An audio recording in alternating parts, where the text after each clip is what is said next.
Hello everyone, welcome to the 4th episode of the MCU Ranked review, where every week the three of us review every single Marvel movie in order, then rank them from the best to the worst. I am your host, Hoodie. To my right, the wickedly talented one and only Zero. Hello. And to my left, resident prequel apologist, Kaiser. Hey. Guys, this show is brought to you by our Patreon, patreon.com/KatoYT. If you head on over there and pledge just a single $1, then you can be watching the show one whole week earlier. And if you pledge a little more, you can watch our exclusive Spider-Man Ranked review. Basically the same show, but with Spider-Man movies. But enough of that. This week, we kick it alongside the Asgardians with Thor 2011. But before we get into the plot and all that, do you guys know what a Dutch angle is? No. It's this little thing, you know, in filmmaking where it's basically if you consider a normal angle to just be 180 degrees head on looking at something, a Dutch angle is just take that and then shift it a little bit. So it's like just diagonal. The camera is just facing diagonal.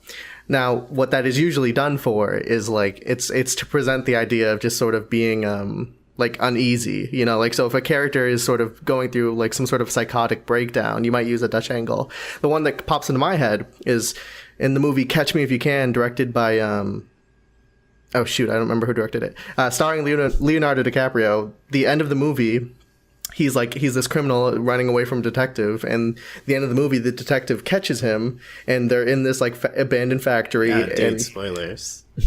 Sorry, this came out in like 2002. So at the end of the movie, he's about to be caught by the detective, and you know Leo's just going crazy. You know he's bouncing off the wall. He's all over the place, and there's a shot where you know the camera is at a Dutch angle, which is it's at a diagonal, and you know what this does basically is it's supposed to just subconsciously tell the audience like something's off here. You know, like the world is just a little fucked up. Now, I don't know if you guys noticed. This happens a lot in this movie. So I kind of wanted to play a little game. I just want you guys to guess. I went through the movie and I counted every single Dutch angle that happened. Every single one. Now, it's not an exact number because, you know, sometimes the camera could be angled a little bit, but not specifically, you know, to be a Dutch angle. So there is a little bit of room for error here. But I did my best to count what I thought was every single one. Go ahead, each of you, just give me a guess as to how many Dutch angles you think are in this movie. I'll say 56. Zero?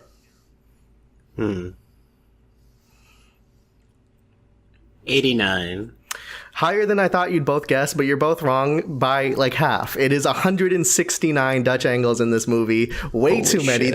This is not an example. You know, I don't want to come at this director. We'll talk a little bit about that in a second, but this is not an example of using framing to evoke emotion. This is someone kicked over the fucking tripod and then forgot to pick it up for half the goddamn movie.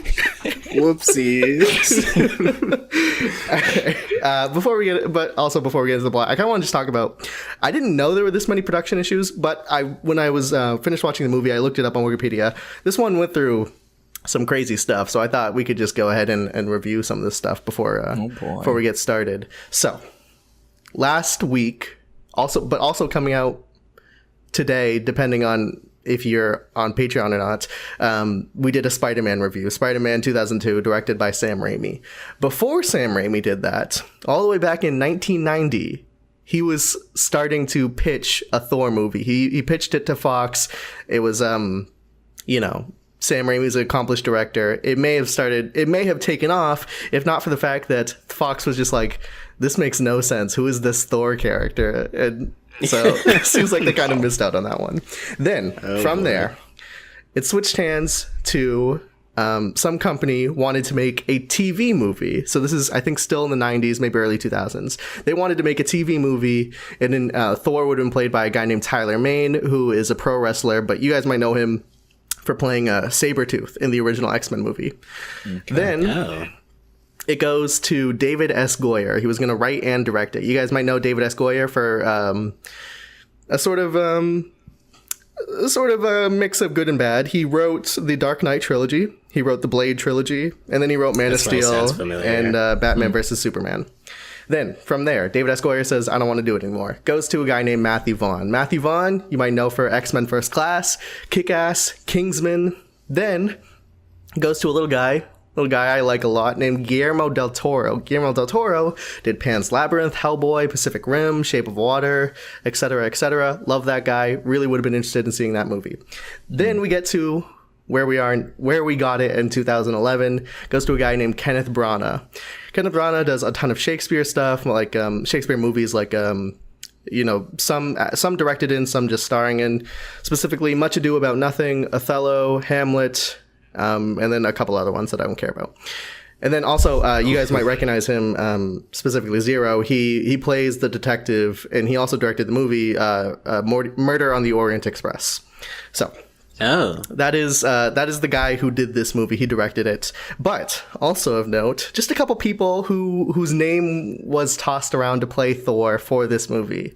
I already talked about Tyler Mane for the TV movie, but for this movie specifically, it could have been Daniel Craig. Daniel Craig is the current James Bond, but he turned it down. A little old, if you ask me. I think he maybe he could have bulked up, grew out his hair. I don't know, but he's just a little old, so I don't know how I feel about that one. The other one, Liam Hemsworth, Chris Hemsworth's brother, who Chris Hemsworth is Thor, so almost went to his brother. That one. And then the third one, which I thought was a little weird, Tom Hiddleston was up before. Now, I don't know if they were like, let's just have you play both. You play Loki and Thor. Or I don't know what came first or whatever. I don't really like that at all. No, I don't either. He's a great Loki. Well, I don't know. Maybe they could have made it work. I don't know. Yeah, I mean, I don't know. All right. Anything you guys want to talk about just before we just basically just jump into the plot? So, watching this movie, because I had only seen it like once or twice before, I actually liked this a lot more than I thought I was going to. Yeah. Because, Thor movies, aside from Ragnarok, have a reputation for not being great. Mm-hmm. And I'm not going to say this was a great movie, but this definitely was better than I thought it was going to be. Yeah, when I was watching it, I was like, I don't know, maybe halfway through the movie, and I was like, man, this is not bad. I'm like, surely something bad is just going to happen to ruin this and make it terrible. But and things did happen that I thought, this isn't that good. Like it's not really doing that all that much right now, and that definitely happened. But it never was like, oh no, the movie's ruined. No, this is terrible. So I think I agree. Like this movie, certainly not good, but certainly not bad. Yeah. Zero, you have anything to say on that? Review. Yeah, all right. That's going to do it for this week's MCU Ranked review. If you want to. Okay, let's just jump straight into the plot.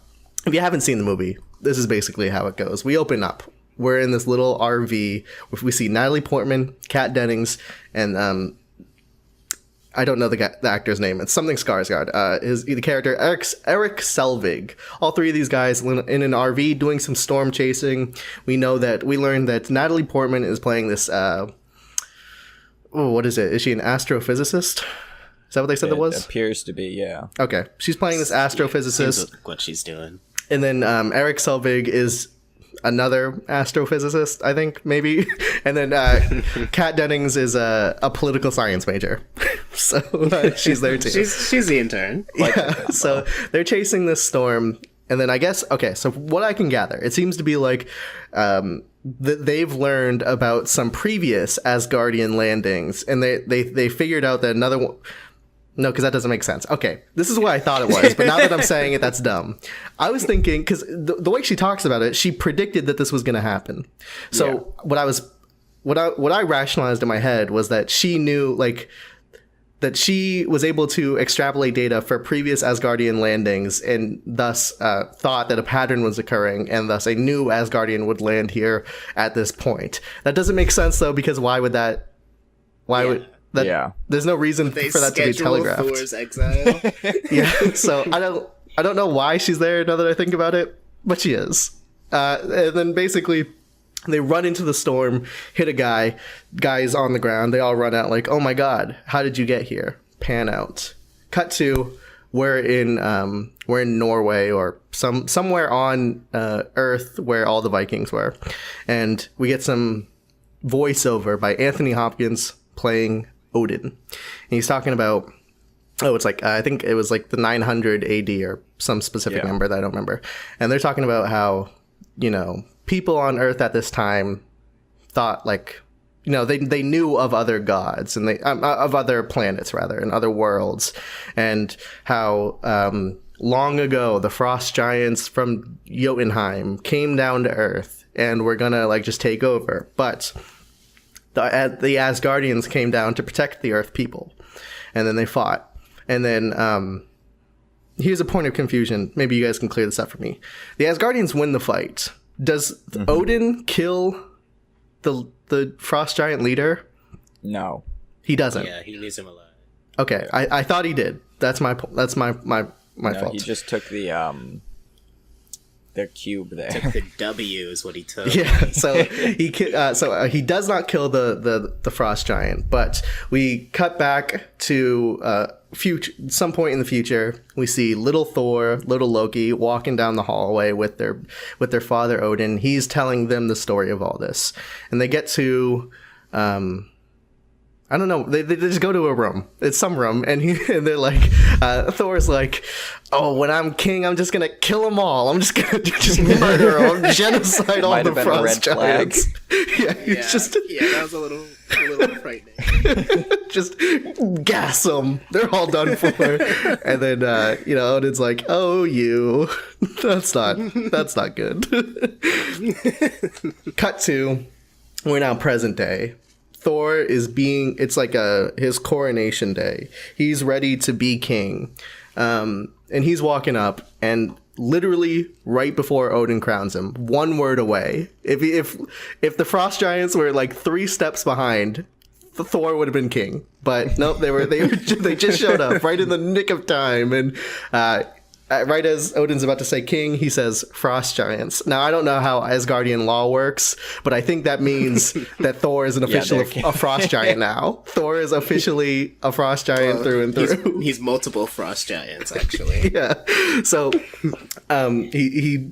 Odin slams his hand on just as a note on like who Thor is as a character, as he's walking up to be coronated, he's how he has that all-powerful hammer that is like the strongest weapon in the universe and kill everyone. He's just flipping around, doing little tricks, smiling at people. So that's just a bit of who Thor is at this point. Anyways, Odin slams his staff on the ground.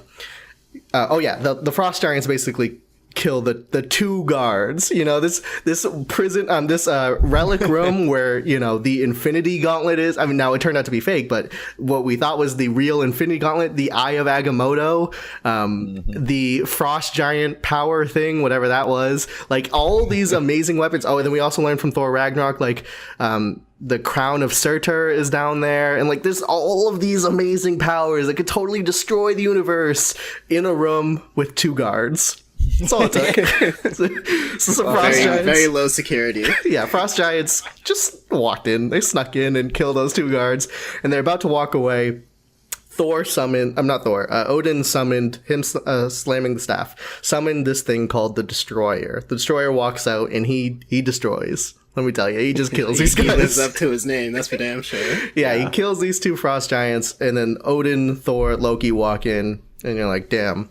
Now Thor, what we know of Thor fits to what he says at this moment. He says, "Let's just go kill them all. I'm done. Let's just get genocide." Very consistent character. Well, yeah, it's funny because I don't want to give anything away about Ragnarok, but I'm listening to that and I'm like, this Thor, if he met Hela, they would have been like best friends. Oh yeah, 100%. Right? Absolutely. If I'm gonna give this movie any credit. But yeah, I'm going to give it a fair amount of credit. But if I'm going to give it one specific thing, it's that this Thor actually goes through a pretty solid character arc, because this Thor, like that we meet right now, is totally different from like Thor we meet in Avengers, and he's different from the Thor we meet in Ragnarok. Like this character actually goes through a lot more than people may give him credit for. So right now he's Let's just go kill these guys. Let's destroy their entire planet. And then Odin's like, no, we can't do that. You just can't do it. Like, that's just not how it works. I told you when you were 5, you can't just genocide people. Cut to Thor's destroying the palace. I mean, he's so mad. He's tipping over an entire table. He's just... And then his friends walk in, and they're like, oh, what are you doing? And Thor's sitting down, and Loki walks up, and the worst... I mean, really, you could tell how dumb Thor is from this conversation. Loki's like... I agree with you. We should kill all the frost giants. I mean, I'm not saying we should, but like, if I was you, I would do it. But no, I mean, like, no, we shouldn't. But like, should we? He's like chuckling under his breath the whole time. Like, no, wow, Thor, it's a great idea. Totally I not wouldn't, leading but like, him on. you totally. I mean, yeah, no, I mean, we can't disobey father. But I think, like, I don't know, like, if you should. wanted to, if you just wanted to go there, I would join you. But I mean, I don't think we should. But so Loki, so the friends walk in, and Thor's like, "Guys, I had an amazing idea. Let's go kill all the frost giants." Totally not prompted by Loki at all. And they're like, no, we can't do that. And then Thor's like, come on, man. And they're like, all right. And they just do it. It's just, these 5 like, people. remember all those fun times? This will be just like that, only we'll kill frost giants too. These 6 soldiers just going to go invade this planet. Sure. Okay. It's pretty cool. So they go to, they all jump on their horses, which, by the way, why do they have horses? Are you telling me these guys don't have, like, pod racing bikes? Oh, man. They got to keep some things old-fashioned. So, okay, so they're on the bridge. They're riding their horses. They go up to Heimdall, played by Idris Elba. And he's like, he's really big. He has that deep voice, and he's basically there to say, you can't go. Loki says, I'll handle this. Walks up.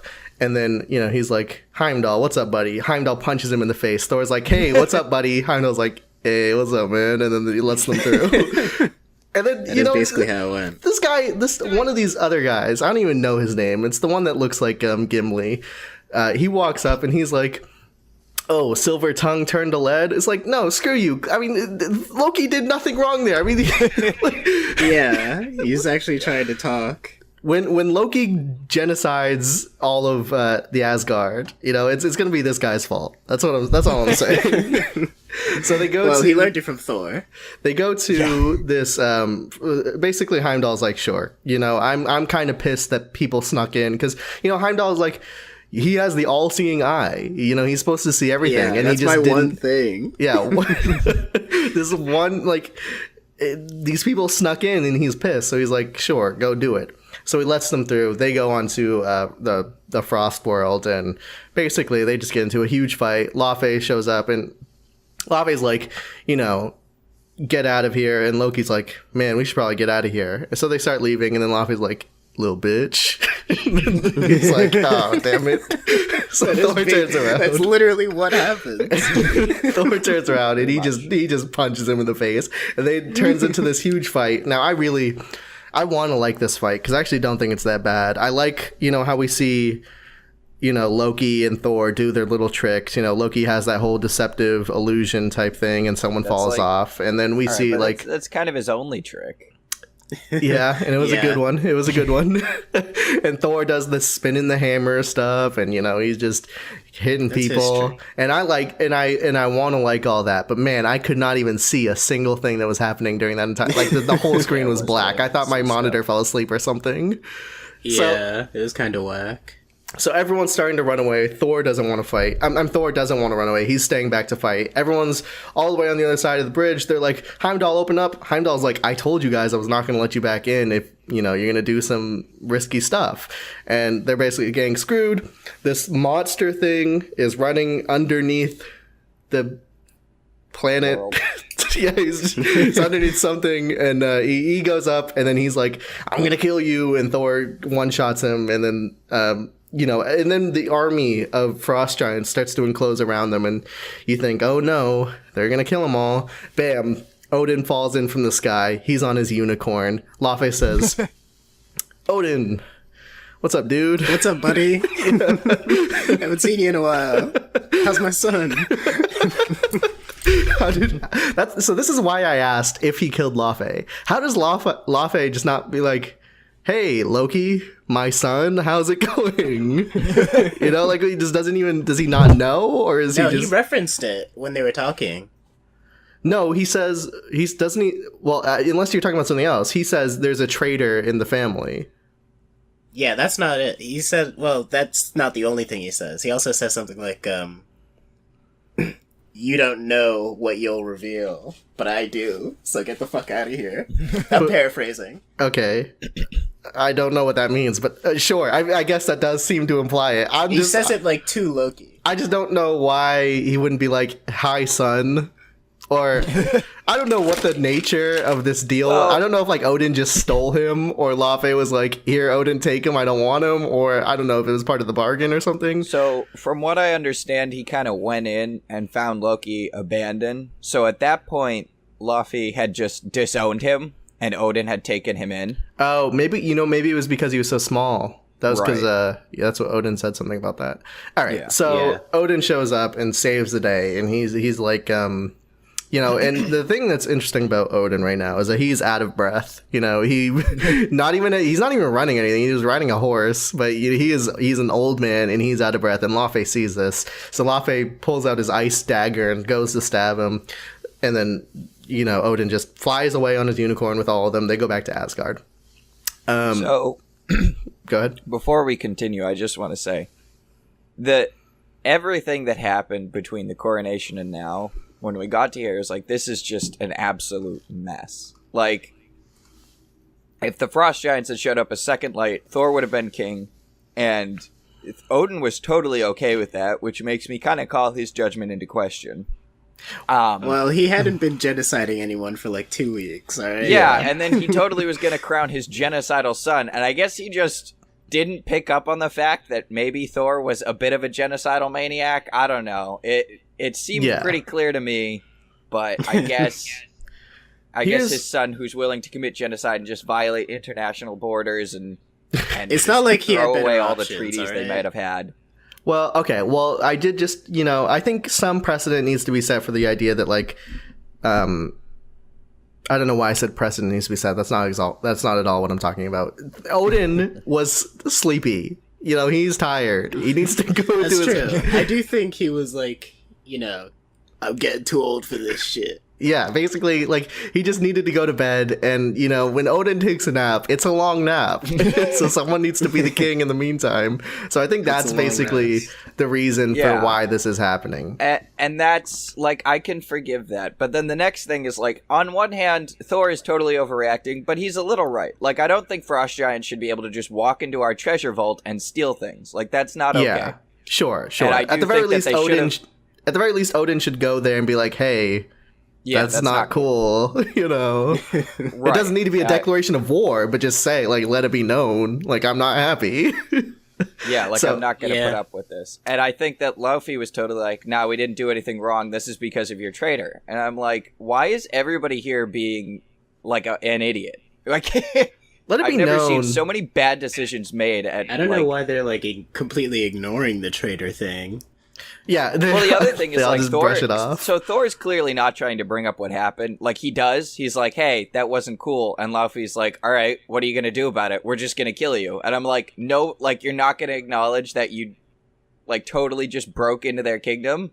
Like, no. I want to talk about a little bit... So, we haven't revealed in the movie that Loki's behind this entire thing. But, you know, we know that Loki is behind this entire thing. So... What is this is a kind of a bad plan here, because like if he got there and there was a whole point where they were just about to leave, and if Laufey didn't say something, they would have just left. Yeah. And then what? Like, then Loki's plan just doesn't work. There's not. They're just like, all right, well, I don't think he was actually planning all that. I think he really brought in like the Frost Giants from the beginning as like a prank. Right. So it just got really out of hand. Yeah, well, it's clear he kind of eggs them on to going to Jotunheim, but at the same time, it's like, I'll give my complaints about Loki when we get to the villain segment, but maybe okay. Go ahead. I don't know. Like, Do you want to hold off for the villain talk at the end? I'll just hold off and do the whole thing later. It's fine. All right. So we leave Jotunheim. We're on the throne room. We're in the Heimdall's area, and we're in Asgard. And they get into a little pissing match, and like Thor's like, "You're an old man, and as king, I'm gonna kill all the frost giants." And Anthony Hopkins, he says, he's like, "Stop saying that, King Nets." It's a good line. Yeah, great delivery. And then he punches him in the face. That's just how he raises his kids. No wonder they're all genocide. He basically takes his hammer and then strips him of all his armor, and he says, "For your crimes, go to Earth." Bye. Then, I love how his punishment is, we're gonna drop you on some planet we haven't been to in the last 5,000 years. Yeah. Yeah, why not? But he tosses him in the Bifrost, and he then throws the hammer. Oh, he says to the hammer, he says, "Oh shoot, I should have wrote this down." He says, "If you're good, you could pick this one up," and then throws it through. Yeah. But what that Whoever means, should though, hold this hammer, should he be worthy, will possess the power of Thor. But what this means, though, is that before this moment, there was no enchantment on that hammer. I mean, anyone could have used that thing. Loki just wants a hammer, he just could have stolen it. But, okay. Well, he does actually try to do that the next time he sees the hammer. And he's, sort of surprised that he can't. So maybe he has, in the past, tried to steal it. So, maybe. They land in Earth, and we get back to the scene where we were when we first came in, and replays the scene, and we see, he stands up, and then he's like, "Heimdall, let me back through. Odin, I know you could hear me," or blah blah blah. He's just talking, and then Kat Dennings just tases him. He's like, "I'm not dealing with this. Just die." So they throw him into the back seat, and they start driving back to the hospital. They bring him back to the hospital. Oh no, wait, is that what happens? Did they go back to his? Yes. They do bring him back to the hospital. He he's freaking out. He's fighting everyone. They just go home. And once they're home, they start, oh, shoot, what happens? Okay. Oh, no. They go home. And then I think, is S.H.I.E.L.D. there? Is that what happens? Or is that later? That, I'm pretty sure that's later. Okay, so then that means they go home and they're just doing some research stuff. And then they, through research, they realize, there's something wrong. That, something weird happened last night. And then, this isn't our solar system or something like that. And, these aren't our stars. And, you know what? Let's go talk to this Thor guy. Well, then they see that picture of what vaguely looks like somebody falling from the sky. Oh, yeah. I saw that, was not necessarily convinced. And I also thought, if you took those photos, how would you not have noticed that to begin with? Well, whatever the case may be, they say, let's go back to the hospital. They go back to the hospital, and they're like, he's not here. So they're like, well, I guess I'll just leave. And then as they're pulling back, they run into him. And I thought that was pretty funny. I thought, because I made a Thor video, or a video about Thor on the channel in the past. And I talked about how, I think this movie has some tonal issues. And I think I still stand by that. If this movie was more funny, it would be a lot better. And I think I think moments like that were pretty good, and they should have just done that more. So they run over him again. They bring him back to the house, and so one of the things I want to point out is they were like, "Oh, we need to take your blood," and he was like, "No," and he fought all these doctors, and then they drank him. And then I'm like, presumably they took his blood after that. Do they just not realize they have god blood? Is that? Well, maybe he's just AB positive or something. No, because they don't have god blood because he's immortal now. He's Oh, right. Yeah, not immortal. Amortal. Yeah, he's amortal. Mortal. So he's with. Well, the other thing is he didn't get discharged from the hospital. They went to get him and he was missing, and the hospital, they just have no authority to find him again. They were just like, well, we'll just let this patient go. Yeah, I mean, listen, it's not a huge deal. It's a big town. It's, there's 15 people here. This hospital's really busy. So they're back in the lab. We get this scene with Thor shirtless, and they put on, and then, some stuff. You know, there's some flirting and stuff. And how do you guys feel about Natalie Portman or Jane Foster and Thor? You like that relationship? You don't like it? How do you feel about it? I'll go first. Okay.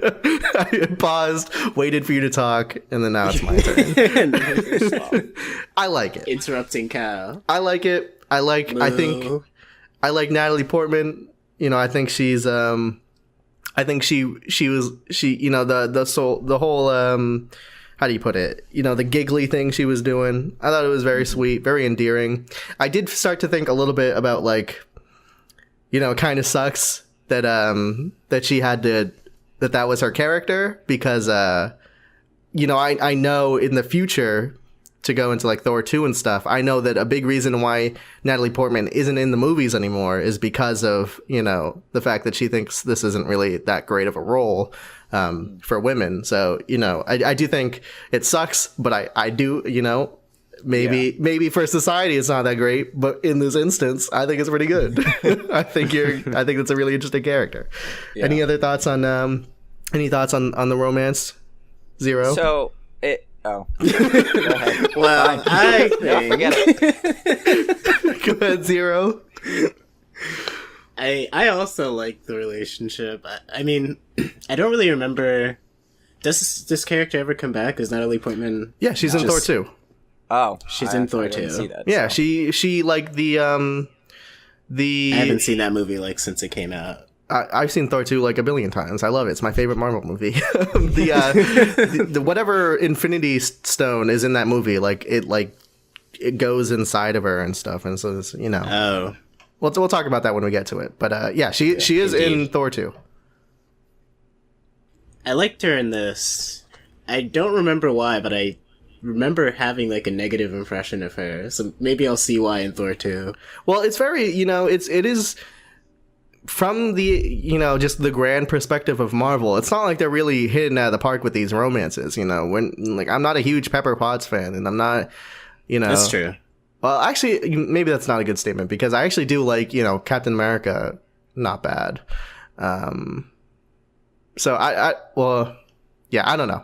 I think maybe from what we've seen so far with, you know, Bruce Banner and Betty and then Pepper Potts, so far they haven't been doing that great. So I don't think like from a sort of just hearing about it perspective, you could probably easily talk that same way about Jane Foster. But I actually, watching the movie, didn't mind it at all. I thought it was pretty good. All right, we'll just move on before we talk with the. I wasn't finished actually.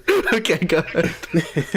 I do actually think people specifically shit on this relationship, say that it was like too fast paced. I think someone said that in our fucking Discord server the other day. Cillian Williams said that. What a fucking loser, if you ask me. Absolutely.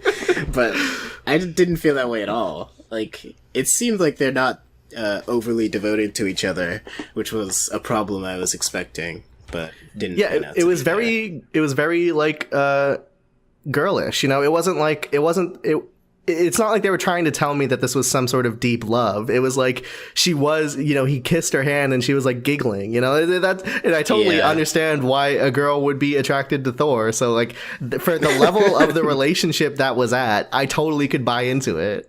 Yeah, absolutely. Well, that's the point I was trying to make. Well, moving on. So I think the next scene Go ahead, sir.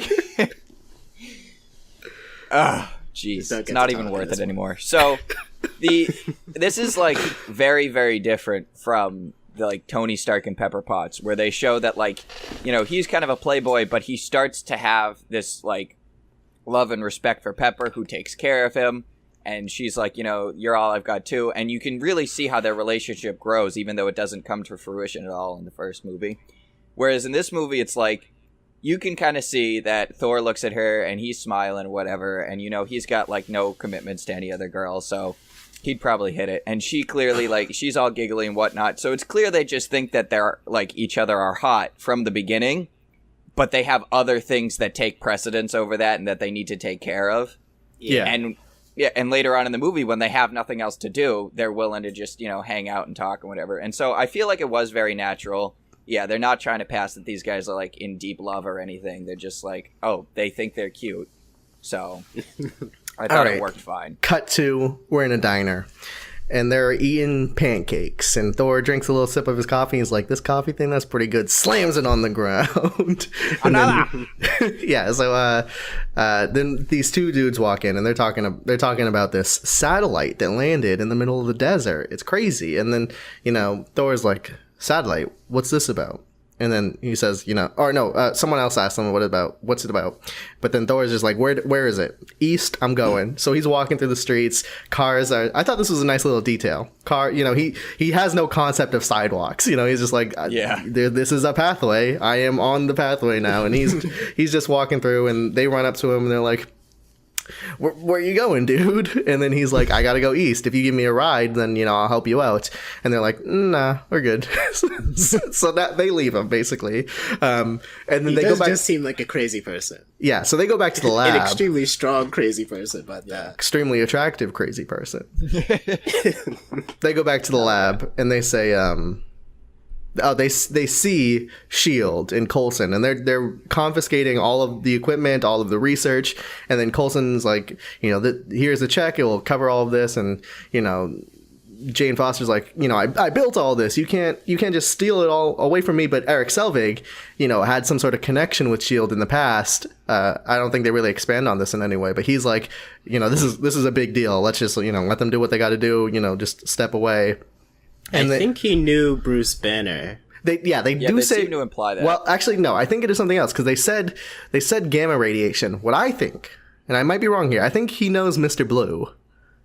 Because That's equally possible. What he specifically says is a gamma radiation professor was taken away by S.H.I.E.L.D. or like S.H.I.E.L.D. talked to them and then he disappeared. I don't know if we talked about this during the Incredible Hulk review, but I specifically looked up what happened to Mr. Blue, and I guess in a comic book, like in a MCU canon comic book, Black Widow responding for S.H.I.E.L.D. goes to see Mr. Blue, and they have a conversation, I guess, to like gauge where he is at mentally, and it's pretty clear that he's like off the deep end and he's a villain. So I think she just takes him out, or not like kills him, but like knocks him out and then takes him back to S.H.I.E.L.D. So yeah, I think that is probably what he is referring to, but not particularly confirmed. And I don't even know when that comic came out, so I can't really speak to whether or not that's the actual case. Anyways, S.H.I.E.L.D. drives away. They've set up base in at some point in here, we did see a scene of Mjolnir in the desert, and people were trying to like pull it out and stuff. And then we saw Coulson come in, and S.H.I.E.L.D. sets up basically. Now, Jane Foster, upset, just sort of drives off. She runs into Thor again, is like, you know what, fuck it, let's just go. So they go out to this satellite area, and they do some talking. I think I don't remember. This movie's actually pretty simple, but I'm just dumb and I have a bad memory, I guess. So they get to this S.H.I.E.L.D. little impromptu base, and there's a moment where he gives her his jacket. Now, let me ask you guys a question. He's immortal. He is amortal, right? He doesn't have any powers. How did he summon the rain? I don't think he did. I didn't get the impression why that that happens. I don't know if it's just like his proximity to the hammer or whatever, but I don't think he did that. I think he just knows like that's a natural consequence of him getting close to the hammer. Sure. I mean, that would be the only logical explanation. It seems a little weird. I mean, he definitely knew it was going to rain because he gave her the jacket. So, okay. I mean, I imagine he's been to Earth before, and I imagine it's had a similar effect. Yeah, but, I mean, we also had a line in the movie where one of the dudes, his friends, it's Lady Sif and then the other three. They even say it in the movie, it's Lady Sif and then the Warrior 3. They don't even, they really don't care about these other people. One of them said something about like this isn't the same as going to Earth and summoning some rain and having them all worship you as gods. Right. So clearly he has done this in the past, but I just think like we know that he is not a god anymore. So Yeah. I don't know why he would have this power, but he does, and he says, I'm just going to go in there and fight. So he goes in there. He's actually reasonably stealthy. You know, you would think he would just go in and start punching people and just try to fight his way through, but, you know, he sneaks in, he lures people to a little corner, then jumps them and takes their outfits, like their uniforms, then sneaks in, and then, you know, someone finds the bodies, the building's on lockdown, and he's just sort of fighting his way through, and he's, despite not being a god, he's still ripped, he's destroying everyone, and there's a scene, well, actually, hold on, we'll get to that in a second. Coulson says, I need a gun in the air. Guy runs up, goes to grab a sniper, then shifts up, grabs a bow and arrow. All right. This is the beginning of Hawkeye. Let's talk about this for a second. Hawkeye. Yeah, I actually forgot he was in this movie. I knew he was because, like, I just knew, like, oh yeah, there's a Hawkeye cameo. I thought it would be more than what there was. There was very little.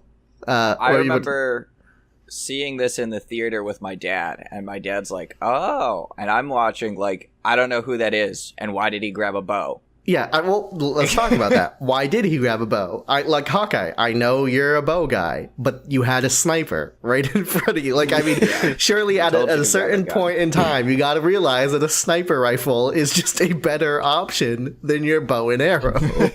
Not for him. So he just like Hawkeye does know how to use a gun, right? Like, he's an expert marksman with all guns. Okay, but bow and arrow. Now, here's the thing. I really don't get why Hawkeye's in this movie, because he goes up, he pulls the arrow, he says, tell me when to shoot. And then Coulson's like, all right, hold. And then, okay, so now we get to Thor, walks in, and then this random huge dude just steps up in front of him, and the music shifts, and it's like, oh my god, this is like a mini boss battle. What are you who is this dude? No, it's not. Like, it's just some random guy. I don't care at all. But they fight, and I guess it's kind of close, I suppose. And the entire time they're fighting, Hawkeye's just holding the arrow. He's like, you know, just tell me when to shoot. I mean, as soon as you say shoot, I'm gonna shoot. And Coulson's like, you know, just doesn't say anything. So they fight. Thor beats the guy. Thor starts walking towards his hammer. You know, Hawkeye's like, all right, like, seriously, dude, I literally just tell me to shoot him. I'm not, like, just give me the order. And then Coulson's like, the conversation goes. Coulson's like, hold on, I want to see what happens. Okay, Coulson. Okay, you're just gonna let this guy. What if he did pick up the hammer? Yeah, I'm not sure where you go from there. So Thor all right, goes, shoot now. Yeah, Thor goes to pick up the hammer. It's not working, and he's just trying really, really hard, but it's not working. He gives up and he like screams into the sky, and then you know, he gets handcuffed, and then Hawkeye just puts the arrow away, and that's the last we see of Hawkeye. Yeah. What? And I thought, meanwhile, it was not well established through this movie that it was Hawkeye. The only thing that would imply that is the bow.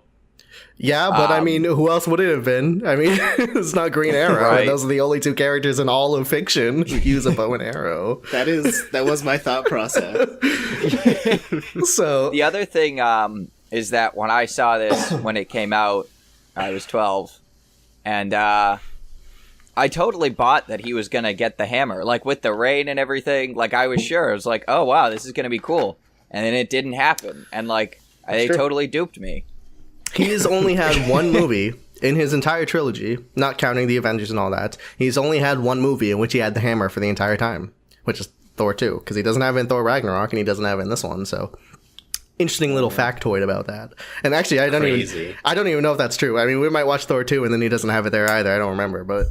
So he gets handcuffed, and they take him in, and Hawkeye just puts his bow and arrow away, and that is, you know, that's it for Hawkeye. You know, I don't know why he was in this movie. You could completely cut him out, and you would not even notice. Yeah. Like 100%, just Hawkeye's not in this. Not replace him in anything. Not even put a sniper up there. Just take him out. Like, cut those scenes out, and it would be fine. But whatever. I guess put in my comic book characters, my Easter eggs.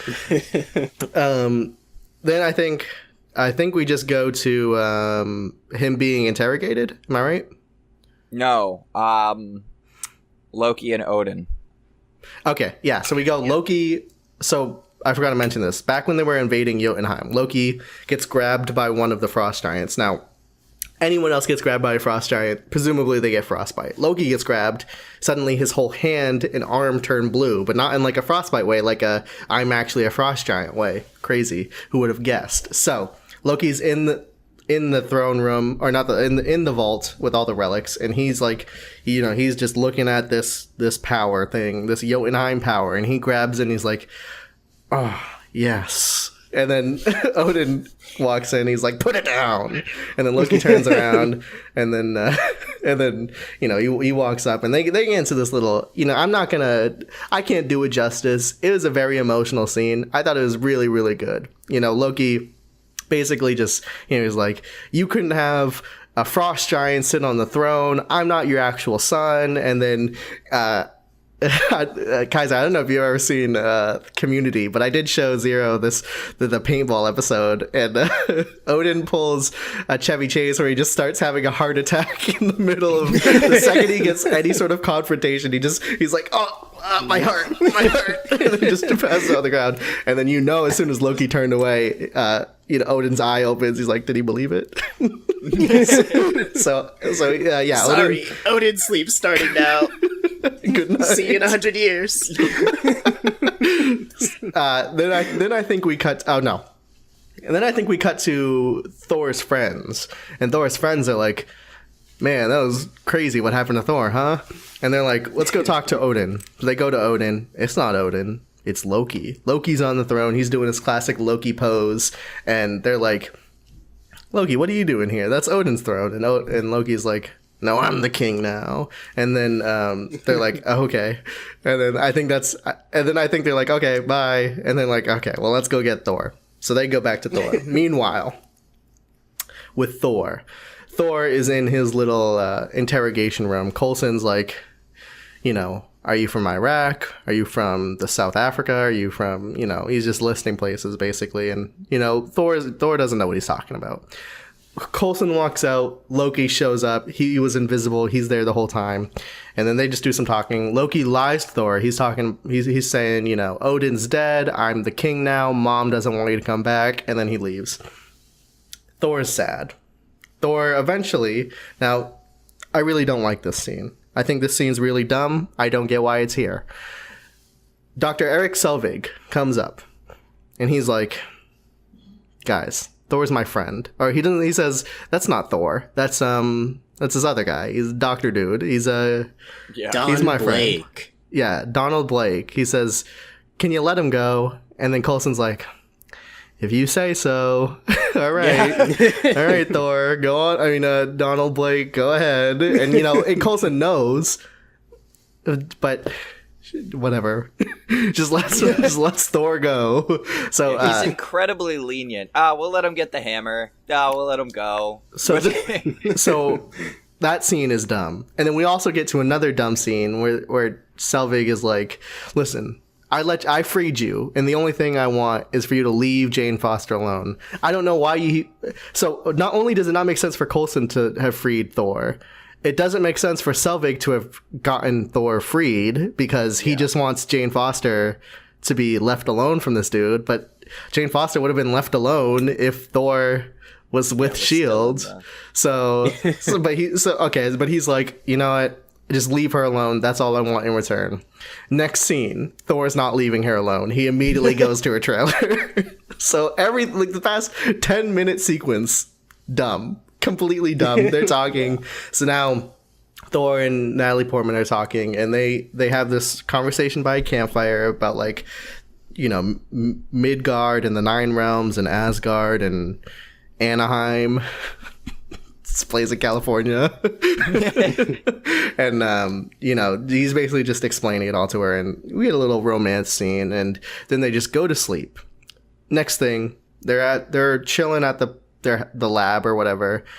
The three dudes, the Sif and the Warriors 3 come in, and they say, hey buddy.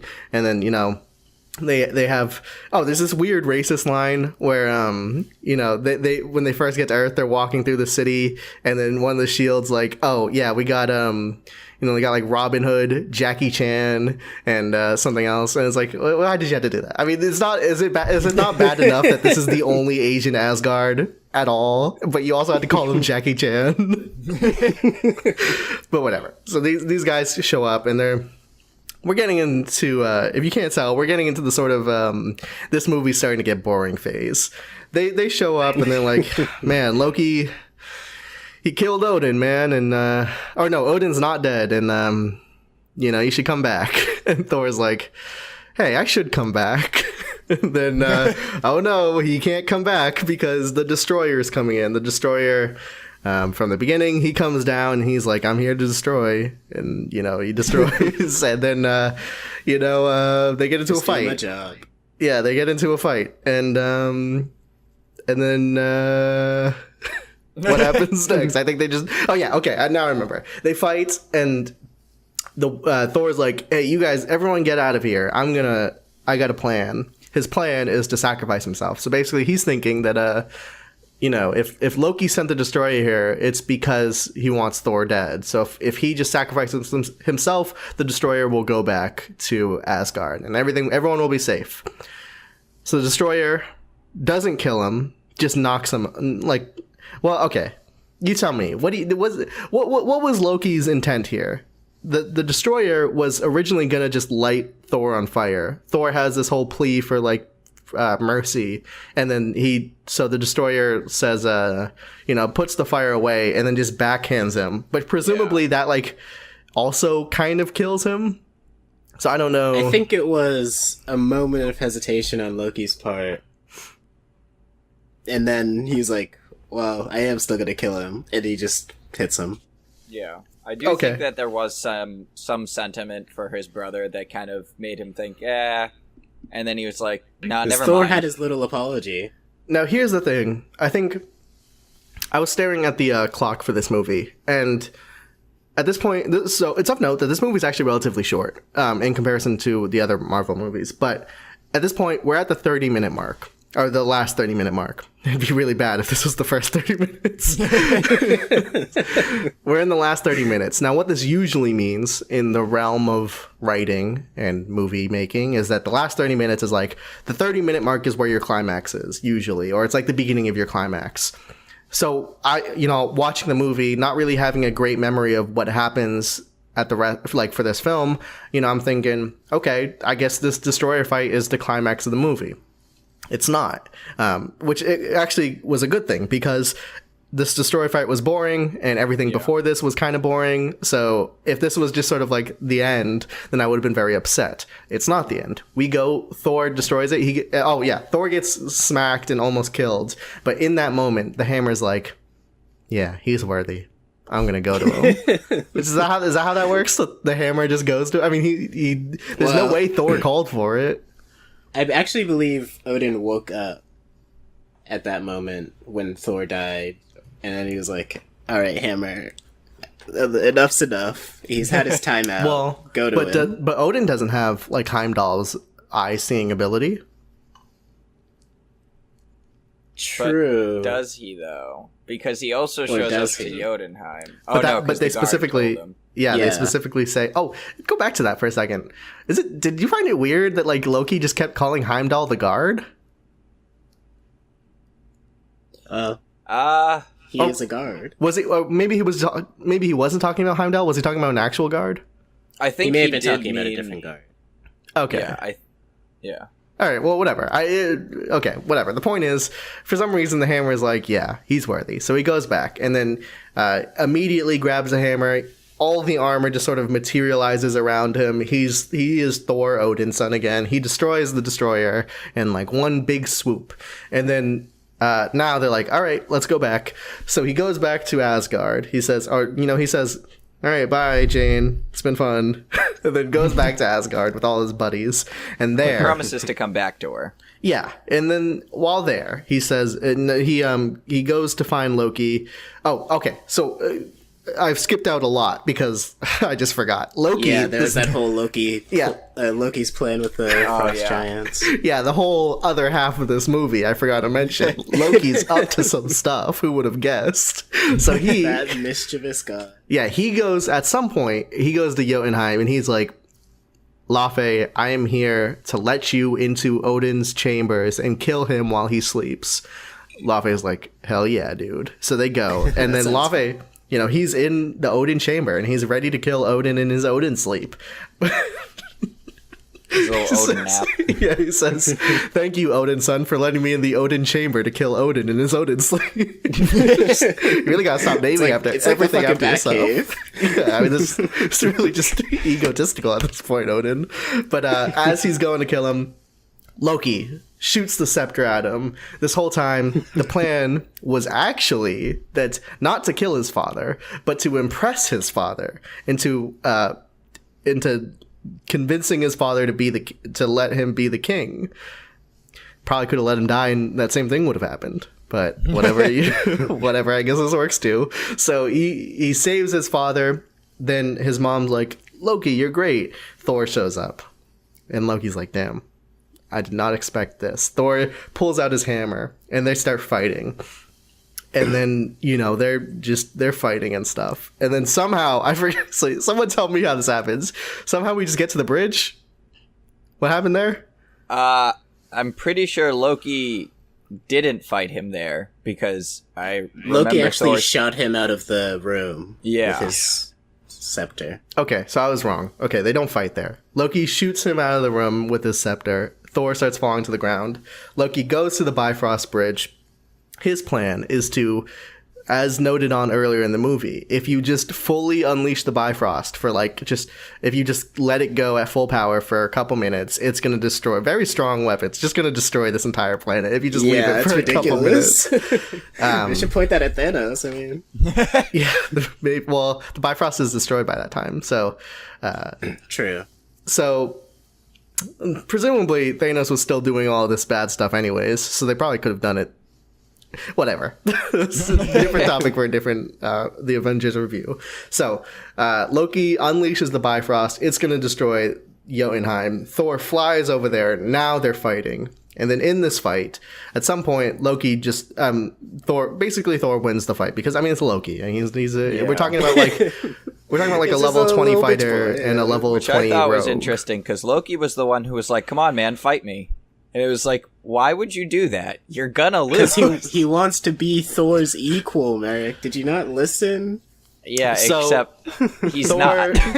Thor says, "Screw it, I'm just gonna destroy the bridge." So he's destroying the bridge, and Loki's like, "No, don't do that. You stop it." And Thor's like, "No, I'm not gonna stop." Kill the frost giants. Now, guys, this is a character arc. If you remember at the beginning, I don't know if you guys remember this, but Thor wanted to kill the frost giants. Now he doesn't. It's true. That's a He character wants to arc. save the entire frost giant race. Yeah. So He says to Loki, "You can't just genocide." And Loki's And like, then- no, I can. So he just and then Loki's like, "If you destroy the bridge, you'll never get to see her again." Thor just does it anyways. Now, there wasn't actually even what I expected to happen was like he's gonna say, "You'll never see her again," and then Thor would pause and be like, "Maybe is it worth it?" and then do it anyways. Didn't pause. He was like, "Screw it, whatever." It just hammers down, destroys the bridge. He doesn't even care. Who cares? Who's this Jane Foster girl? Well, that's the thing. He doesn't care about her more than the entire fucking race of frost giants. Right. That's true. I don't know. Just dramatically speaking, I think like one moment of like one hesitation. There's no second of hesitation. That's all I want. The other thing is that Loki jumped to go stab him, and if he was off by a second, Loki probably would have stabbed him. Yeah, True. That's true. That moment saved his life. That's true. You can't Okay. hesitate when you're a king. Hesitation is death. So he destroys the bridge. Cool. Oh, and then okay. So the bridge, because the bridge is destroyed, Loki was in the air. Loki's falling. Thor's falling. They're all just falling on the ground. Loki has his staff. Thor grabs the staff. Now they're both falling, and then bam! Odin wakes up immediately. Is right there. He just teleports. So I guess Odin does have the all-seeing power because he just knew that some shit was going Maybe down. he heard the Bifrost break. Okay. Yeah, that's sure. what woke him up. He heard it. And he was like, "Oh wait." Whatever happened, he just teleports there. And it literally is teleporting. It's not like they show his eye waking up and then the fight scene plays out and then he gets there. It is literally like Right. his eye wakes up and then he grabs them. So cool, whatever. And he saves them, and then Loki's talking about. Now, did you guys notice that Loki's voice was weird? Yeah. It's almost kind of sounded like he dropped his accent or something. It's also like 2 octaves higher, but he's like. Yeah. He's like, I don't know. I don't remember what he said. He was like, "I did this for you" or something, or Yeah, I could have done it, Father. yeah, something to the extent of like, I just wanted to, be your son. That's basically Loki's whole character. Is he just wants approval. And then when he realizes Odin's not going to give it to him, Odin says something like, "No." He's like, "Bad Loki." It's like the scene in Watchmen where it's like Rorschach's like, "All the scum of the earth will look up at me with their hands out, begging for help, and I'll look down on them and whisper, 'No.'" And then Loki drops down, releases the staff, flies off into space or something. And that is basically. Oh no, that's not the end of the movie. So basically Odin saves Thor. They're back at the chambers. Thor seems. Oh, everyone's having that Valhalla-esque feast, but Thor is just a little upset. He goes to talk to Odin, or Odin goes to talk to him, or something. I don't know. And then they're like, "Oh no. Thor goes to talk to Heimdall, and he's like, 'How's Jane Foster doing?' And he's like, 'Yeah, she's good.'" Cool. and then good news. I think we just cut to Earth, and then you see that Jane Foster and Selvig and whoever the other girl was, they're trying to figure out some sort of portal stuff to Asgard, presumably. And also, I may have misheard this, but I think they said something like, "Do you have the codes for the S.H.I.E.L.D. satellite?" So presumably, they're now working with S.H.I.E.L.D. in some respect. Cut to credits.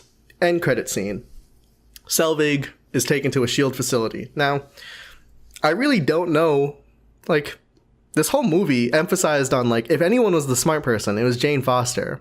Like, Selvig Selvig clearly was a scientist of sorts, but I don't even know, like, was he? I don't even know if he was also an astrophysicist. But they just, when they said, "We need someone to work for S.H.I.E.L.D., they said, "Well, screw Natalie Portman. We can't pay her that much, so we'll take this guy." so they take Selvig to the other thing is, we know this guy has some sort of ins with S.H.I.E.D. from before. Yeah, I guess there's, like, some sort of history there. So they take him to the S.H.I.E.L.D. facility, and Nick Fury says, "Look at this thing." He was like, "Whoa, that's a thing." And they open it up. Now, it's important to remember that we don't know what this is yet. We haven't seen Captain America. So this is just some sort of box, it's this crazy glowing blue box, and he says it's power. And then we see in the reflection, we see Loki standing right behind Selvig, and he's like, "Well, I guess that's worth looking into." And then Selvig says, "Well, I guess that's fuck." Well, I guess that's worth looking into. And then all right, restart the podcast. We're doing it over. So Loki's so you see Loki in the reflection, and he says, "I guess that's worth looking into." And Selvig says, "But you're not King Jens."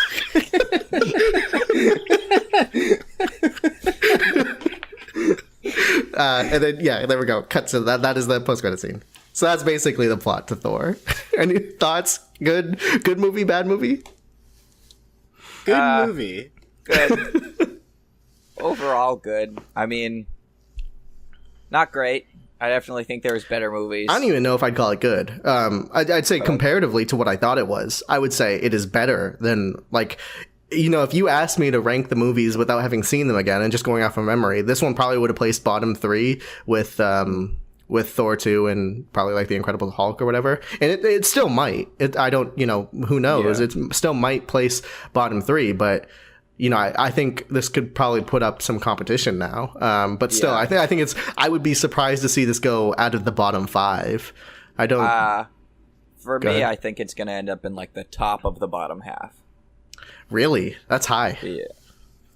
Well, I mean, that's not like high, but that is. What did I say? I think that was like where I put Iron Man 2 technically. Or well, we have to see the rest of the movies. Yeah, but that is where I estimated Iron Man 2 was going to be. So that is much higher than I think it will end up shaking out, in my opinion. So we'll see then. But yeah, this movie to me was I don't know. It was just all right. I mean, I really did think it got super boring around an hour into the last 15 minutes, and then once we got to that last 15 minutes, it started getting interesting again. But I don't know. It just the destroyer fight was kind of lame, and I liked Loki. I thought the whole exposition was really boring. Like right from the get-go, I was like, I don't really care about this whole war with the frost giants and all that crap. Like, it just didn't intrigue me at all. I don't know. I kind of dug it a little bit. In fact, I might have wanted more. Or maybe not in this movie, but I wouldn't be opposed to, maybe it's just like, I do think Nordic, a lot of non-Greek mythology, a lot of the European mythology is kind of unexplored largely, So I think Nordic being probably the most explored, but still relatively untapped in comparison to Greek and Roman. So I think I would definitely be interested in, hearing these words pop up. Like, I think I don't know how to pronounce this, but I think he said like Yggdrasil at one point, and like I kind of know what that is, and that was interesting to hear. So I don't know. I don't know what the movie would be in which, like, I don't know, like an Odin prequel or something, but some sort of movie. I could see it being interesting. Yeah, it would definitely make an interesting movie, but like I feel like there was a better way to do that exposition. I think it would have been cool to like see Odin in Jotunheim rather than hear him narrating this whole thing. What do you mean? Like, so like we open up with him. So it is actually playing out like as if that was real time instead of being him telling a tale. Yeah, and then we see him find something and we don't know what it is, and then we cut to like him talking to Loki and Thor and being like, yeah, and that was when I beat the frost giants. Yeah, that's not. The only problem with that is that it would be a lot longer of a sequence, probably. I mean, it would be weird if it wasn't a narration, but we were still cutting around at the narration speed. So it would have had to have been like twice as long. I guess, and if that was interesting, if it was twice as long but still interesting, then I could have bought into that. But the way it is now served the speed at which they were trying to do it, because you have to also remember that that wasn't the beginning of the movie. The beginning of the movie is Jane Foster. So if it was just like Jane, now you could argue that maybe they should have just cut that and placed it afterwards, and maybe that is also true, but it would have been weird if it opened on Jane Foster, but then also cut to like real time a 30-minute sequence of Odin defending. But you also have to factor in that like production wise, that probably would have been really expensive to do, because what you're talking about basically is like an army sequence compared to the likes of the Chitauri invasion of the Avengers movies, and we're just on Thor 1 right now, so that's true. Also isn't really a huge possibility. Doable. But on that note, box office information for this, budget of $150 million, which is $10 million more than Iron Man, grossed $449.3 million, which is not bad, but it is $140 million less than Iron Man. So I do think this is, considering both of these characters have really no namesake at the time of them coming out. If anything, maybe Thor was a little bit bigger, just because Thor is a literal god, and I don't know, people might have known the name. But for the most part, neither of these characters super huge outside of in the mainstream before their movies. So in that respect, did pretty similar, but I think this $140 million gap in gross, I think this is the effect you see when it's like, this movie, if the movie is good, more people want to go back and rewatch it. And with Iron Man, the movie was good, people wanted to see it again. With Thor, it was like, it was all right. I don't need to rewatch it. Don't need to see it again. Yeah, definitely would have saw it when it first came out, and then that would have been it. This isn't a movie people rewatch 6 times. Let's jump straight in. I want to talk about Loki Blitz. Let's just jump straight into the villain ranking. Oh gosh. Okay. Okay. Do you want to talk about Loki first and then go into the list, or how do you want to do it? Yeah, I want to talk about Loki first, and then we can go into the list. Okay. I loved it. I thought the performance was great. I liked everything Loki did, right up until the very last sequence, where I'm like, you just pulled an Obadiah Stane. Nothing you're doing makes sense anymore. Like, nothing. I think I'm going to disagree with you there, because I do think it makes sense. I think it doesn't make sense from the perspective of someone who wants to be king. And, I did him injustice when I was doing the recap, because I said that plan was dumb, but I actually don't think the plan is dumb. The plan is dumb if you're thinking of the guy who just wants to be ruler, because then, why even save Odin? Just let Laufey kill him. Who cares? And then you start going into just sort of this weird convoluted plan. But when you view it from a guy who's like, his real motivation isn't to be ruler, but to be, Odin's son to be Thor's brother, then like it totally makes sense that like his plan does need to involve killing Laufey, because killing Laufey and saving Odin will make him look good, and destroying the Bifrost not destroying the Bifrost, but destroying Jotunheim will prove to his father that like, I am more than the frost giant that you may think me to be. You know, I will kill all of the frost giants to prove that I am more than them.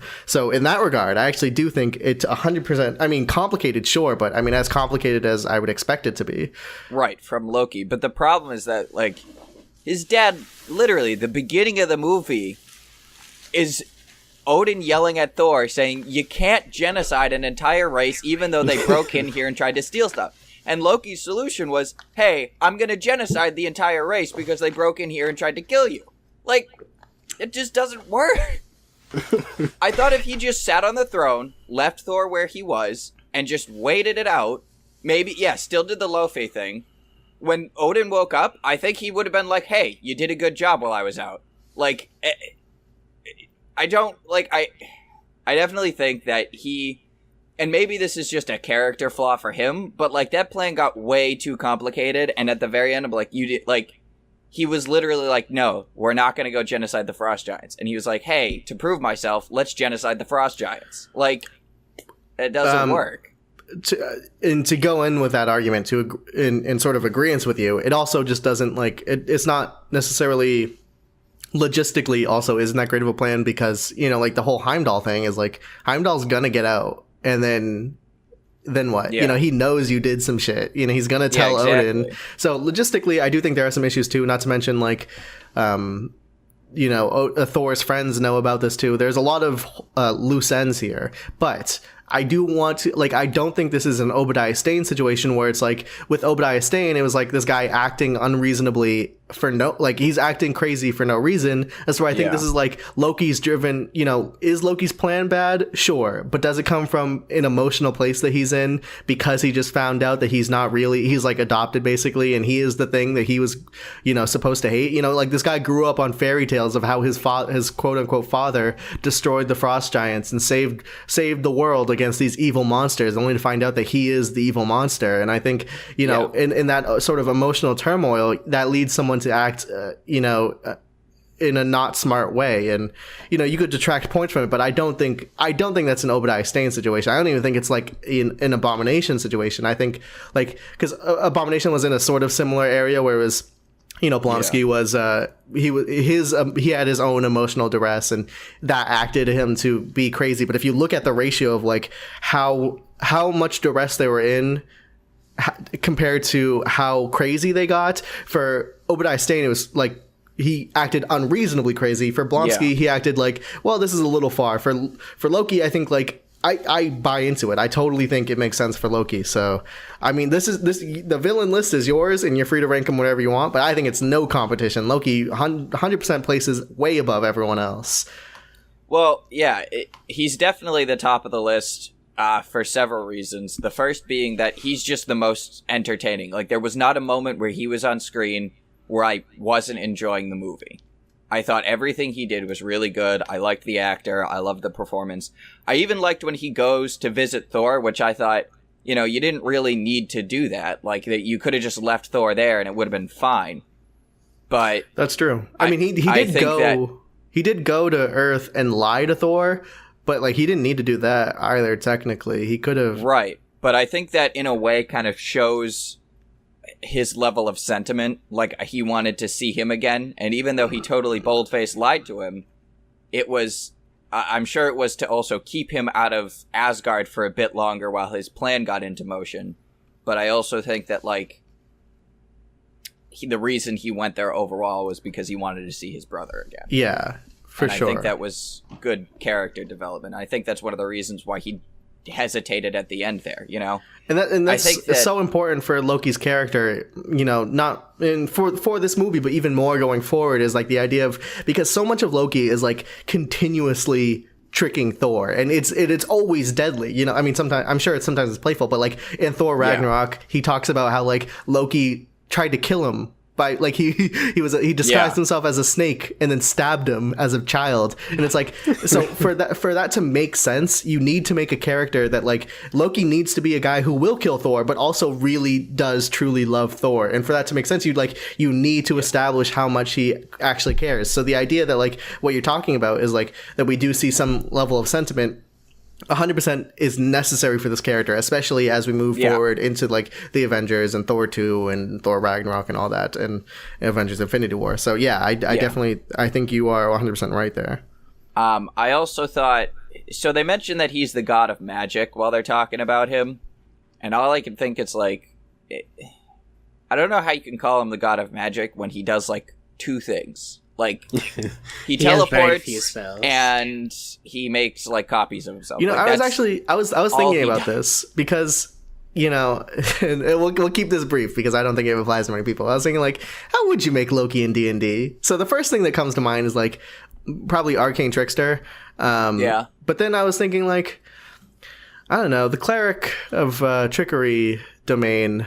That's probably good too, because the question basically resolves to how many spells do you think Loki needs? And like, if you think he needs a lot of spells, then cleric is probably the way to go. But if you think he only needs the 3 spells or whatever, then the arcane trickster is probably a good area to be in as well. So, you know, from what we saw, it seems like, you know, it is just illusion magic, and that's pretty much it. No, I definitely think arcane trickster works better for Loki.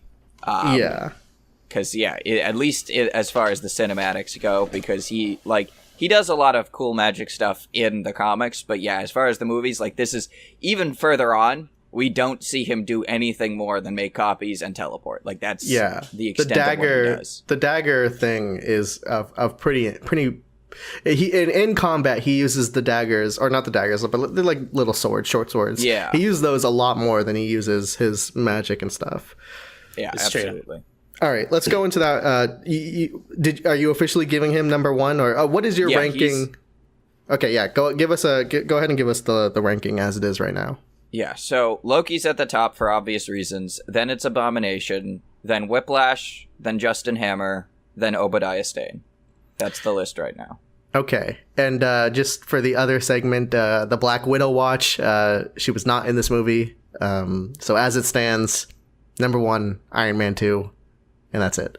So that is the Black Widow watch. Zero, I forgot to ask you before we did this. Did you read any Thor comics in preparation for this? I read his first appearance, The Journey into Mystery, number 83 from 1952. Okay, actually, so this is a long time ago. Yeah, this is an old one. But Merrick, or brother Kaiser, since you said Hammer gets a spot on your villains list, do you think Luffy should get one? Or Lofi? So, Lofi I thought about that too, because there's a lot of movies where there's like secondary villains that show up for a while. But the reason I give Hammer a spot, and I'm not going to give it to like Luffy or some others, really just comes down to screen time. Like, Justin Hammer is part of the main plot and has enough time on screen where you get that he's a villain, whereas like Luffy is in like 3 scenes and has nothing to do with the movie outside of those 3 scenes. Yeah, he could have just been. Put him on. He could have just been generic frost giant person, right? And it wouldn't really have impacted all that much. Yeah, and I'm not going to do groups. So like the frost giants and Hydra and that, I'm not putting on the list. All right, so the comic, it's probably different enough that we don't need like a recap of what happened, but just anything of note that like of like particular difference or even particular similarity. There were a few particular differences that I wanted to mention, but just between like this Thor and the Thor we see in like current comics are very different. I've read a few old Thor comics, but this like really gives the whole context. And one thing you guys probably have heard of this but don't necessarily remember it right now is this Thor actually has an alter ego by the name of Don Blake. It's not actually Thor. This is, from my understanding, tell me if I'm wrong here, but that is like his human body, right? Is when he goes to Earth, that is the body he uses? Actually, no. Well, in the movie, that's what happens when he's like turned into a mortal. they give him the name Don Blake because I was No. Jane What I'm Foster's talking ex. about. No, but I'm talking about. Okay, then I could be completely wrong here because this is just like something I saw on a Wikipedia page once. And this might not be like at all relevant to the Thor comic that you read, and maybe like an alternate storyline or something. But from what I read, the way it was phrased, they described it as like he goes down to Earth and is in Earth body, like he is in a host body, like sort of like the symbiote or something, where it's just like Thor is now in another human's body, and that human is Donald Blake or whatever the guy's name was. Now that I assume that's completely different, but that is what I think I read, maybe. That is not the case in this comic. Here, it's literally a human named Don Blake finds Mjolnir and is able to wield it, and he becomes Thor. That's the basics of this comic. So that is what I think. I think I am thinking of the same thing, but it's like a little. It's not like it's in my version. It was like Thor left Asgard and joined a human body. In this case, it's like a human picks up and becomes Thor. So the host thing still kind of makes sense, but it was a little different in my head. Okay, so is that something that like this version of Thor has like no connection to Asgard really? It's just a guy with a hammer and the powers. Does he talk like Thor? Like, does he have the ye old language? Not really, but he kind of talks the same as he does as Don Blake, but it's still 90s, 50s talk, so it's kind of weird. That's interesting. So you might not know this, but when does Thor become an Asgardian, like in terms of comic books? I do not know this. Is like every Thor comic I've like really read it for most of my life has been, from the 21st century where Thor is in Asgard. I don't know when they made this canonical shift. Well, this sounds like something that might have happened relatively recently. A similar thing might have happened relatively recently too. When the female Thor happened? Yeah, I guess. You screw it. No one reads comics. Jane Foster picks up Mjolnir and becomes female Thor.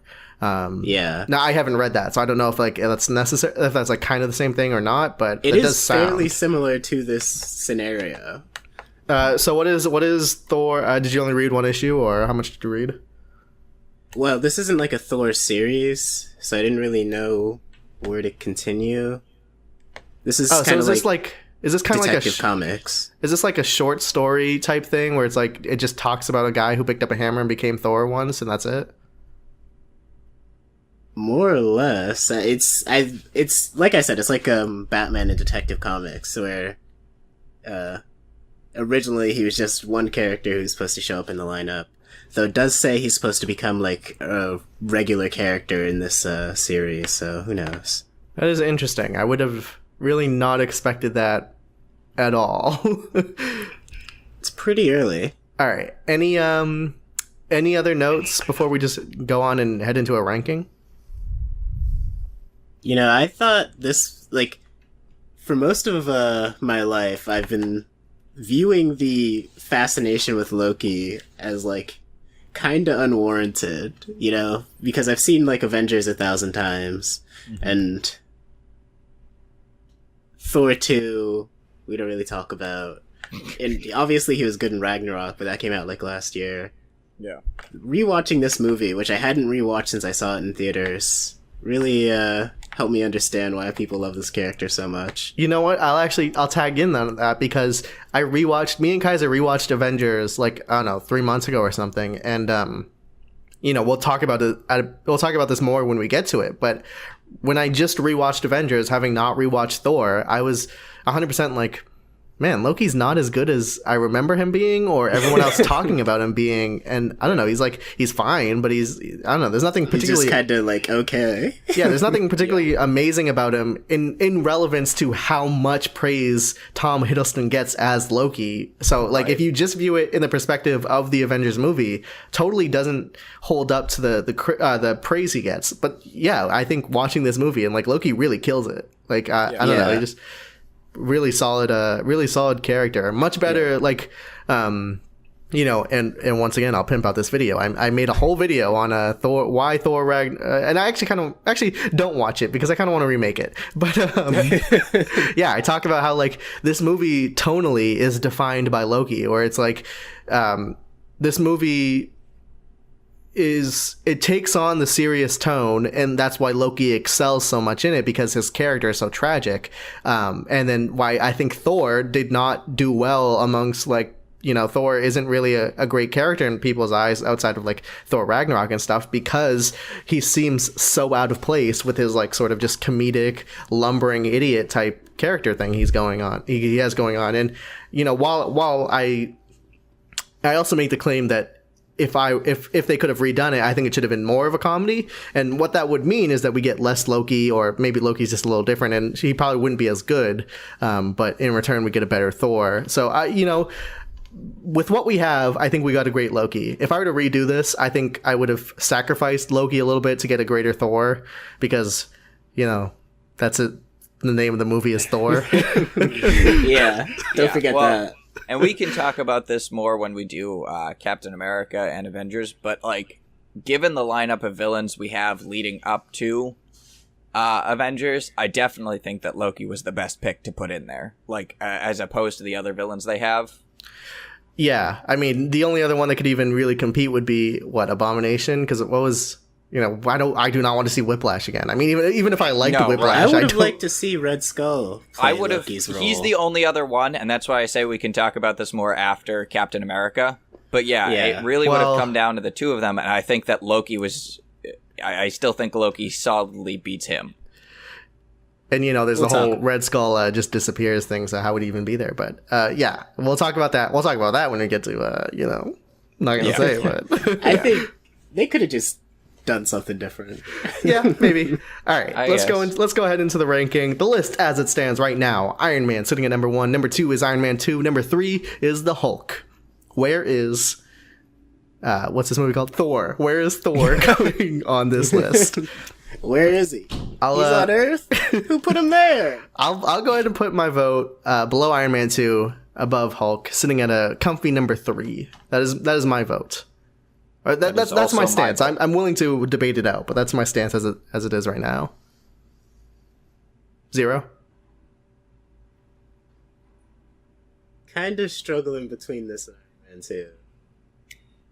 So I did too, but at the end of the day, what really breaks it for me is the fight sequences. The fight sequences in Iron Man 2, I thought, were much better than in Thor. And this is a superhero movie, and I'm not going to say the movies are just about the fight sequences, but they are important. It's a big part of the reason I watch them. Yeah, and I just thought that Iron Man 2 had a lot of better fight sequences. You could go into like the newer movies and be like, Ant-Man could get away with okay fight scenes. It's fine. Like if your movie is a comedy or your movie is something else, and then we could get, but like where we are in the MCU right now, these are still solid action. Like, these are definitively action movies at this point in time. And if you're going to be an action movie, then have your action scenes be good. And I don't think Thor is terrible. I don't think, like, I think everything in this, every fight scene in this movie is mediocre, not terrible, but they're mediocre except for the last one with Thor and Loki, which I think that one's pretty good. So everything other than that one, I would have to agree. As to where the Iron Man 2, you look at, the Rhodey and Iron Man fighting all of those drones and droids or whatever. That was a really great fight scene. And then you get into Iron Man 2, get into Iron Man versus Whiplash, the first one. And I thought that was pretty decent. So, looking at that as a whole, I would say, I'm inclined to agree that Iron Man 2 has better action scenes. Zero, do you have a defense for why Thor should not be number 3? Because if you do not, then it places there. Well, this isn't so much of a defense as, my personal hesitation. I think I was just more interested in the Asgardian setting and all of that than I was in, Iron Man, because set on Earth, we've seen Tony Stark before. Yeah, I think there is some sort of like element to this of just being new, you know. And I'll give this movie that Asgard looked great. You know, Asgard. It didn't look like some sort of weird CGI mess of a thing. It looked, you know, pretty. The throne room looked great, and then the Heimdall's area looked great, and you know, I'm willing to give it that credit, and I do think you're right. And if you were asking me right now, which one do you want to rewatch, Iron Man 2 or Thor? I'd probably rewatch Thor, but you know, I think part of that is because of a certain stigma I have on Iron Man right now, with how many times I had to rewatch it. So with that in mind, trying to defeat that bias, I do think, you know, I think I'm going to have to stay with my spot. Kaiser, are you sticking with it? Yeah. All right. Then the list as it stands right now. Iron Man 1 at number 1, Iron Man 2 at number 2, Thor at number 3, and then Hulk sitting at number 4. That is going to do it for this week's MCU Ranked Review. If you're watching this as it goes public on YouTube, then you could be watching the next week's episode right now by heading over to patreon.com/KatoYT. Otherwise, we will be back next week with Captain America, the First Avenger.